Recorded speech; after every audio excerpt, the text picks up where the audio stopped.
Quando tu conversou com as pessoas todas que foram necessárias para a construção do teu livro, qual a impressão que elas te passaram sobre o Luiz Carlos Paraná, sobre a personalidade dele exatamente? A impressão que elas me passaram, você quer me dizer Sim, a como questão de era. Se personalidade e ele, tudo? a questão dele ser introvertido, se elas sempre sentiram nele que ele tinha uma veia artística, Tá. se ele demonstrava vontade de ir para fora, levar a musicalidade dele para fora, Tá. assim.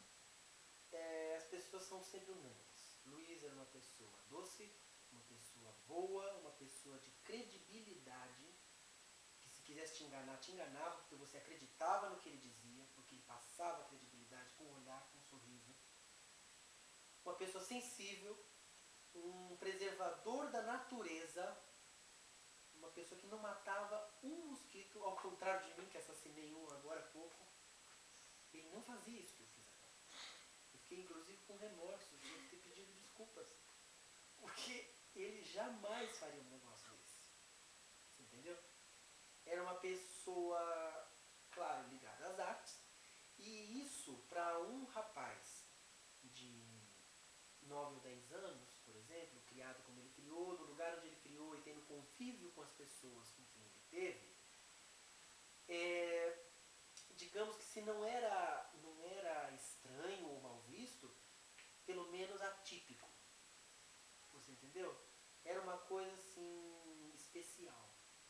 Sempre foi uma criança especial aos olhos de qualquer um, tanto das outras crianças quanto dos pais da família, quanto das professoras e outras que eventualmente eu conhecesse.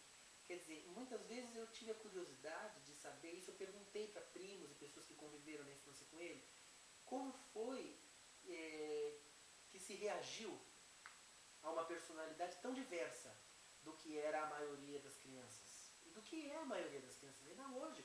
Porque se você pegar uma criança hoje, de 5 anos, de 9 anos, de 10 anos, que seja, que ama ler, que passa o dia estudando, certo? Ou que gosta de música, que tem a coleção inteira do Carlos Gardel, como ele tinha, numa caixinha velha que ele invernizou e punha todos os discos, que tinha um armário na própria casa com uma porta de vidro, dentro do qual ele colava fotos de ídolos mexicanos, argentinos, paraguaios, quem mais?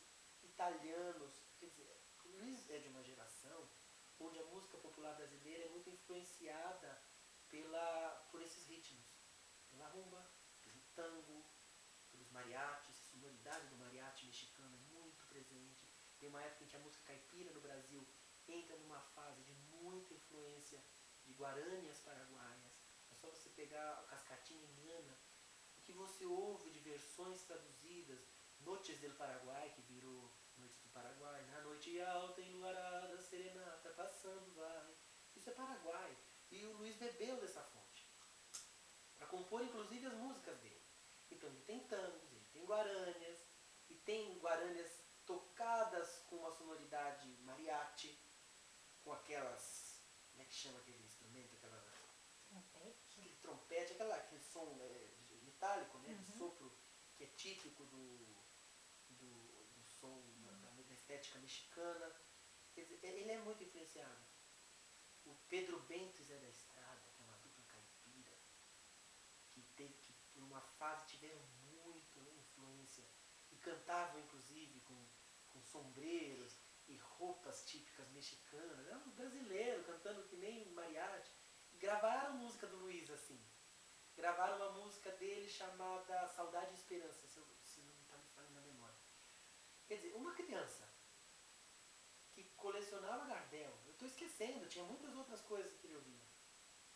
E lia Euclides da Cunha e Casimiro de Abreu, e que subia nas montanhas da fazenda, abria os braços e declamava a plenos pulmões: ai que saudades tenho da aurora da minha vida, da minha infância querida que os anos não trazem mais. Ele dizia isso pro vento, ele se realizava com aquilo. Quer dizer, eu perguntei para primos, ele não era hostilizado, ele não era alvo de chacota, Luiz. Ele não era excluído, Cris. São perguntas que podem dizer, poxa, Tiago, você está sendo cruel, não tem motivo para isso. Não é. Não é. Uma criança que passou por uma infância assim, sabe o quanto é sádico o universo infantil. Sabe o quanto um moleque de 7, 8 anos pode te excluir. Isso ficou martelando na minha cabeça. Porque ele não era uma pessoa típica. E o ambiente dele era ainda mais fechado. Quer dizer, se a gente pensar numa cidade grande, a variedade humana, a diversidade de gostos ainda é maior. E no meio do mato. Então isso era uma preocupação que eu tinha. Mas também foram unânimes as respostas. Não, nunca ninguém afastou ele. Porque, apesar de ele ter esse pendor para a arte, ele nunca foi um bitolado. Isso é muito engraçado, é muito legal nele. Ele sempre soube equilibrar muito bem o Luiz moleque, o Luiz travesso, sacana. Ele fazia cada brincadeira sacana. Ele puxava a cadeira, os tios se arrebentavam no chão. Ele pulava como eu te disse, do trampolim, que ele mesmo trançou fibra de árvore, de palmeira, coisa com cipó. Ele fez um trampolim, ele era engenhoso. Quer dizer, ele já era um artista nessa época e demonstrava isso nas ações cotidianas dele. Porque isso são coisas que dependem da criatividade. Né? E é encantador você pensar num rapaz que convive tão bem com esses dois lados. Porque geralmente uma criança que tende ao intelectualismo não tem muita disponibilidade emocional de fazer sacanagem com os meninos, de ir pro meio do mato, se sujar. Ele fazia também. Ele fazia. O que ele não gostava muito era futebol. Mas ele nunca se excluiu. Ele nunca jogou futebol, mas ele ficava por perto. Ele estragava o gol. A molecada corria atrás dele, ele brincava, entendeu? Ele estava sempre por perto. Ele sabia se fazer presente, mesmo não estando efetivamente inserido. Quer dizer, o cara era muito inteligente. Ele era muito perspicaz. E isso também é uma unanimidade. Quer dizer, as pessoas que falam dele... Deixa eu ver aqui se eu não estou te falando uma bobagem, mas eu acho que não houve uma pessoa que dissesse mal do Luiz. O que acontecia na época, talvez na fase de adolescência para a fase adulta, quando ele começou a trabalhar aqui na cidade, já estavam morando num sítio aqui mais perto, porque eles foram migrando de sítio, de casa. Eles moraram em 3 propriedades como meieiros. E depois é que o Brás Carlos comprou a chácara dele, que é onde é o Joey Camargo aqui hoje, ali dentro do Peço Parque. É a mesma casa. A mesma casa até hoje. Nessa fase ele trabalhou num escritório de contabilidade e começou a se interessar por garotas, e a paquerar, e a ter relacionamentos. E é engraçado porque você pergunta para as pessoas que foram namoradas dele qual foi a época em que elas namoraram com ele. E a época é sempre a mesma. Então, você assim, ele namorou todas juntas? Você entendeu? Ele era muito esperto, ele era muito safado. E ao mesmo tempo, era impossível você ficar bravo com ele. Porque ele tinha um carisma, uma inteligência, um bom humor, que derrubava qualquer um. E as namoradas sabiam que ele tinha outra. Claro, se achavam as líderes, né? As oficiais. Matriz ou filial. Você fala com uma, não, eu era a matriz. Desconfio, esse é o tom que elas falam. Eu desconfio que ele tinha outras pessoas, sim. Mas a namorada era eu. Acontece que todas dizem a mesma coisa. Entendeu? E nessa fase de paquera, de levar pro escurinho, de ir passear no footing que tinha na praça, e depois ir pro Cine Brasil assistir filme mexicano, que também influenciou muito. O cinema nessa época também era uma fonte de conhecimento musical. As trilhas sonoras e tudo, os filmes da Maria Félix, que era uma grande atriz mexicana. Eu estive no México recentemente, eu pesquisei em loco coisas referentes a Maria Félix. Era uma mulher lindíssima. Conversei com pessoas que a conheceram, que a viram passar na rua e tal. Esposa do Agostinho Lara, compositor mexicano, autor de sucessos como Granada, que o Luiz cantava em serenata aqui em Ribeira Clara. Autor de Maria Bonita, que é uma música que o Agostinho Lara fez para a esposa Maria Félix, que é o Acuérdate de Acapulco, de aquellas noches, Maria Bonita, Maria del Alba. Luiz cantava isso no exército, com o sargento passando, ele de sentinela, tocando violão. Claro, ele virou Cabo Maria Bonita. Sacanearam com ele, né? Então, me perdi. O que eu estava falando? Personalidade dele. A personalidade dele é um negócio. Não, eu lembrei o que eu ia dizer. Lembrei. Quer dizer, a única coisa que eu acho que poderia ser dito, que as pessoas não gostavam muito dele, é porque como ele tinha esse lado sedutor, esse romântico, ele era um romântico, assim, sabe? Ele sonhava com a mulher ideal, mas não ficava com nenhuma, sabe? Ou seja, enquanto não encontra a correta, se diverte com a errada. Uhum. É claro, ele era alvo de ciúmes, ele era alvo de muita inveja, porque ele era uma pessoa diferenciada, intelectualmente, que tinha um bom papo, o cara era bom de lábia. E os homens da cidade se sentiam, assim, francamente ameaçados. Isso gerou problemas, assim. Inclusive em São Paulo. Imagina, na noite, que é um ambiente de boemia, onde as pessoas estão alcoolizadas, estão fora de controle. O cantor tá lá, o canto dele. Dali a pouco ele vê uma moça bonita na plateia. Começa a cantar encarando a mulher. Quantas vezes não aconteceu isso com o Luiz? Chegava em casa, coitada, a outra engasgou. Chegava em casa ensanguentado. Apanhava, brigava, se acabavam nos bares, porque quando ele viu, ele estava cantando a mulher do próximo. Você entendeu? Não desejais a mulher alheia não era o tipo de mandamento que ele seguia. Então, ao pé da letra. Levava porrada, entendeu? E tem muita história engraçada. Ele ia preso, ele fazia paródia de ditadura militar com as músicas do Chico Buarque, ele ia preso. Passava os milicos no jogral, amarrava ele, levava pra outra cana. Depois, é verdade, vocês estão dando risada, né? Depois ele tinha muito amigo, muita influência no governo, porque ele era um cara influente. E as pessoas que trabalhavam na casa dele, tinha cantores muito influentes, e tinha acesso ao governo diretamente, assim. Era uma ligação do Pedro Miguel. O Pedro Miguel era o seresteiro do jornal, tocava seresta e tal. Um negro, sabe, aqueles príncipes, assim, um cara elegante e tudo mais. Hoje ele tem 90 anos. Tinha na casa dele e tal. Aí ele que safava o Luiz, ele passava a mão e ligava pro governador, pra casa do governador. Você entendeu? Governador, olha, o dono aqui do Jogral, Luiz Carlos Paraná, parece que houve um probleminha aqui, os militares entenderam uma coisa errada, será que o senhor não livra dele? E o Pedro Miguel tinha muita influência, ao ponto de depois que o Luiz morrer, e ele, depois que ele fundou a própria casa noturna, que era o Telecoteco, ele teve influência para mudar as mãos das ruas. Ele alterou as mãos para facilitar a chegada na casa dele. Alterava a lei, alterava tudo. Um cara realmente forte no governo. Hoje, coitado, com 90 anos, está perdido. Mas era uma pessoa influente. E o Luiz era danado, entendeu? Ele falava o que tinha que falar, ele fazia paródia com letras criticando a ditadura e utilizando as melodias do Chico Buarque, que era o cara mais perseguido na época.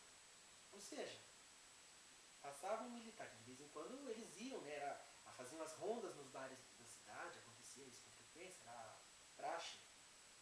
Dali a pouco chega lá, tá o Luiz fazendo desafio com o Paulo Rosolini, improvisando e criticando o governo, claro, levava ele preso. É tragicômico, né, se eu for parar pra pensar, porque ele ia toda hora. E acontecia muito, ele cantando mulheres nas boates e tal. Ele cantava a mulher e cantava pra mulher, né? Eram as duas coisas. Mas era um cara de princípios. Porque ele tinha muitas cantoras no Jogral, contratadas, que tinham um salário fixo, mensal. Ele tinha um elenco de peso, os maiores cantores da noite, ele conseguiu arregimentar para a casa dele. Diariamente. Ele nunca assediou nenhuma cantora. Entendeu? Ao mesmo tempo que era um cara que sabia ir por um lado, ele tinha também um critério e um respeito pelo trabalho dele, que ele sabia que era necessário ter para atingir o objetivo que ele almejava. Então, nesse sentido, ele tinha muito critério. Uma vez ele veio aqui para Ribeirão e estava no bar do Angelim, que não é nem da minha época, nem da de vocês, que era o nosso bar. Nosso bar, não. E ele estava entre amigos no bar, conversando. Isso ele já estava morando em São Paulo, na década de 60 já. Antes de fundar o Jogral, mas já na década de 60. O Jogral é de 65, ele chegou em São Paulo em 59, outubro de 59. Nesse meio tempo, ele vinha visitar os pais com pouca frequência. Mas numa das vindas dele, ele estava lá nesse bar, conversando com os amigos, e alguém teria pedido para ele, Luiz, você tá aí, vai na sua casa, pega o violão, faz um som aqui pra gente, você é artista, tá cantando em rádio, aquela coisa. E ele, muito delicado, muito atencioso, desceu a pé até a casa dele, lá embaixo, no começo da cidade. Pegou o violão, voltou. Tirou o violão da capa e começou a cantar.